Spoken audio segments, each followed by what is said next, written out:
Christmas for the British monarchy is not just a festive celebration, it's a true battlefield for influence, status, and the right to remain at the royal table. But what really goes on at the heart of this seemingly joyous event? Why are children kept separate at their own table? And why are the servants forbidden from openly breathing during the royal feast? Who is fighting for power within the House of Windsor? And how is King Charles III attempting to put his relatives in their place? You'll learn why Princesses Beatrice and Eugenie have started speaking publicly about money, the sacrifices made by Prince Andrew's daughters to secure their father's estate, and according to rumors, whom William is already prepared to cross off the guest list for Christmas dinner once he becomes king. But the most shocking revelations lie in the backstage chaos of the royal family's seemingly perfect holiday. What are the guests unhappy about? Why has Charles III jeopardized long-standing traditions, and which simmering conflicts are eroding trust within the monarchy itself? All this and more, right now. Prepare for a scandalous Christmas among British aristocracy, 5 outfit changes a day, strict dress codes, and a festive feast turned into a display of royal rank. At Sandringham this year, 45 members of the royal family will gather under one roof. But don't be fooled, some of them are far less official than the public might think. Christmas in the British royal household is more than a festive celebration. It's an exhibition of opulence, etiquette, and unrelenting tradition. The world of royal protocol is not for the faint-hearted. It's a ruthless ritual, even during what should be an intimate family holiday. Every reverence, every ceremony, every order of seating is predetermined, leaving no room for spontaneity. Even the seating at the grand Christmas table is meticulously dictated by name cards, ensuring there is no chaos to disrupt the strict hierarchy. And as always, Prince William, the heir to the throne, is expected to shine as the star of the day, with his wife Princess Kate and their children playing their supporting roles at the royal festivities. Before the grand feast begins precisely at 1:15 in the afternoon, the day traditionally kicks off with breakfast. Darren McGrady, a former royal chef who spent 7 years working at Sandringham, revealed a surprising nugget: men and women eat separately for breakfast. While men are treated to a hearty full English breakfast of eggs, bacon, and kippers, the women make do with far simpler offerings: toast, fruit, and coffee. However, even the modest breakfast of King Charles III is not without its quirks. His morning ritual revolves around muesli, dried fruit, and honey. The Christmas feast, an aristocratic authority. The main Christmas feast, known for its unwavering punctuality, begins at exactly 1:15 in the afternoon. On the menu, turkey raised on the Sandringham estate, accompanied by classic sides, parsnips, Brussels sprouts, and crispy roast potatoes. Even crackers are part of the tradition.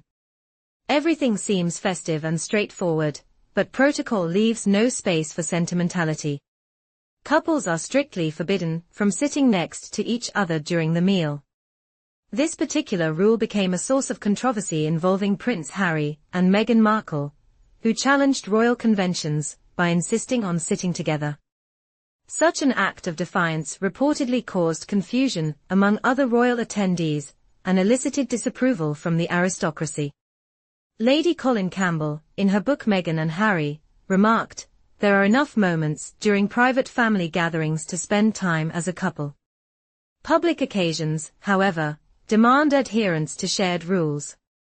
By deliberately opposing those rules, Harry and Meghan signaled their separation from the family, creating tension and irritation. Unsurprisingly, Sandringham will not be hosting the Sussexes this year.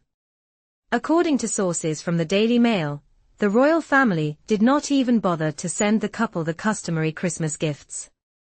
In previous years, gifts reportedly arrived in California from London, but this year, no tokens or even cards made their way across the Atlantic. The growing distance between Harry and the Windsors shows no sign of lessening. Royal tensions, King Charles III versus Prince William. Meanwhile, the brewing tension within the monarchy raises another troubling issue: the strained relationship between King Charles III and his heir, Prince William.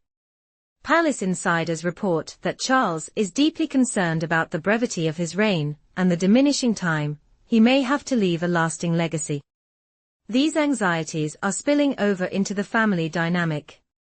Queen Consort Camilla also shares her husband's concerns, understanding that her role in the royal landscape could dwindle into irrelevance after Charles's reign ends.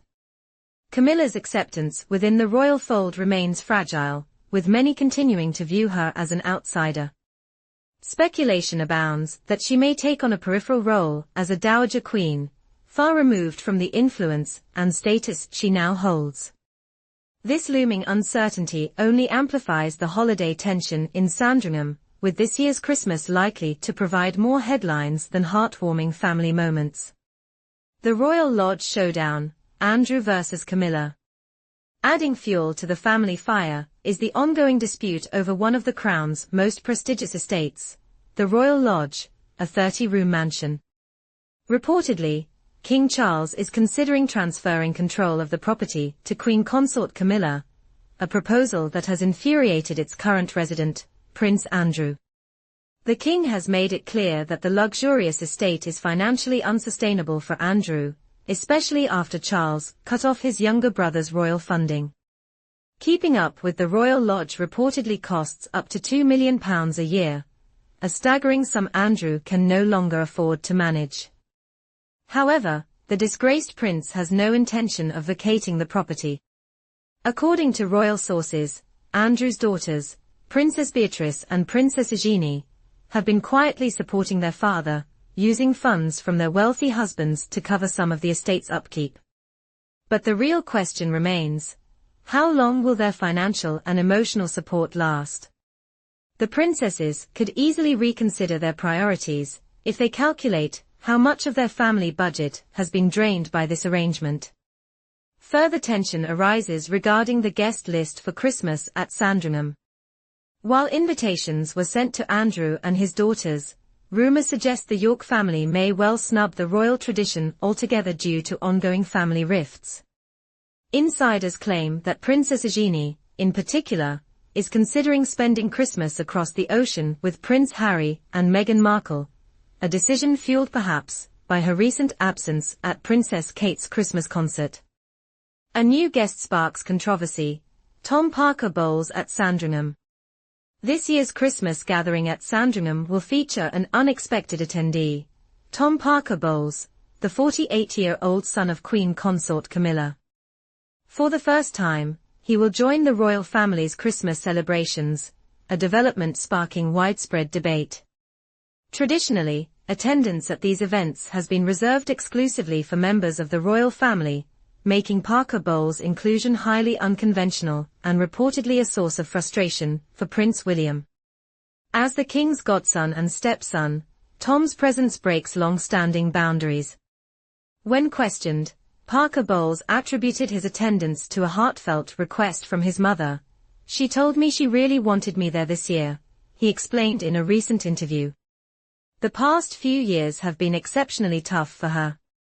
As you grow older, you realize such moments might not come around again. This move has ruffled feathers within the Windsor family. Camilla, a divorced woman with children from a previous marriage, is already a controversial figure.